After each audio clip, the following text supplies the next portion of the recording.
Tell us, how have people been taking this first half? It seems awfully quiet. The streets very quiet. Everyone in front of the screens.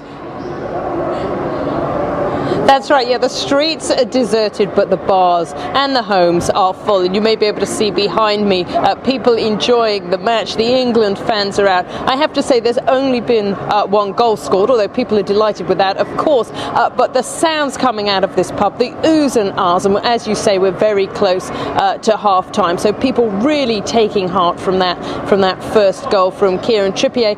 He becomes the third man in history for England to score a goal in a semi-final. That's behind Gary Lineker and Bobby Charlton. And Bobby Charlton, you have to go back to 1966 and England's only win of the World Cup. And they do call it 53 years of hurt. The real sense in the country now, 53 years since 1966, that perhaps those 53 years of hurt are coming to an end. Certainly as excitement is building, and yeah, people very, very buoyed by that goal, which is England's 12th. So that is also another record, because in 1966 they scored 11 goals. So far they have scored 12.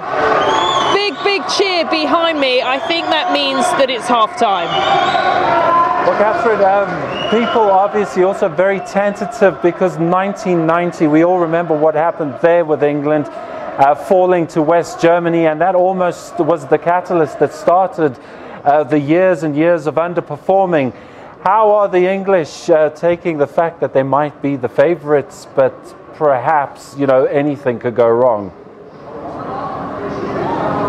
Well, of course, anything could go wrong. We've still got another 45 minutes to play, and of course, if Croatia equalise, then you know, who knows what could happen. We could go to penalties again. But I think people have really taken heart with Gareth Southgate's approach. We've been talking to people who've said they're so impressed with Gareth Southgate. In the past, they said it was about the big names, the egos, the wags, that's the wives and girlfriends, what they were wearing, you know, who was with who, all of that. They that era is at an end, and people have been really impressed with Gareth Southgate, who has taken this team and really worked with them and trying to make sure that they see this as an adventure, an opportunity, and not something to be feared. And we can perhaps see that in their play. It's a very young side.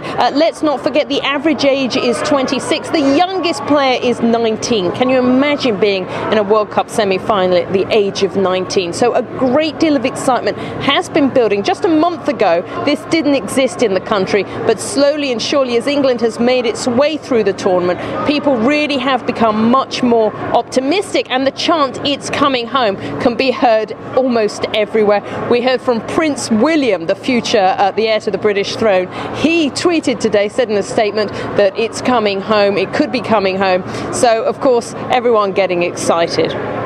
Well, Catherine, we all know what's at stake in footballing terms, but from a cultural perspective, should these England players and Gareth Southgate do the job, what awaits them? You spoke about royalty. Dare I say a few of them might be knighted? Well, they're not thinking about that, and Gareth Southgate has always wanted to taper expectations. There has been talk that there would be no ticker tape parade if they came anything but as the winners of this tournament. And we have seen in the past huge parades when the team really hadn't done so well. Perhaps they got to the quarter-final. We saw a huge parade through London. Gareth Southgate wanting to reset the bar as to what they are aiming for, and saying that if if they win this World Cup, then there will be a big parade. So yes, a change of mindset, and people have got behind that. And as I said, a great deal of excitement around this competition. Catherine Drew in London, thanks very much for giving us the lowdown on what's happening on the streets. Enjoy the second half, and we look forward to seeing how this match evolves. Right, well, that's your sport on The Full View for tonight. Thanks very much for joining.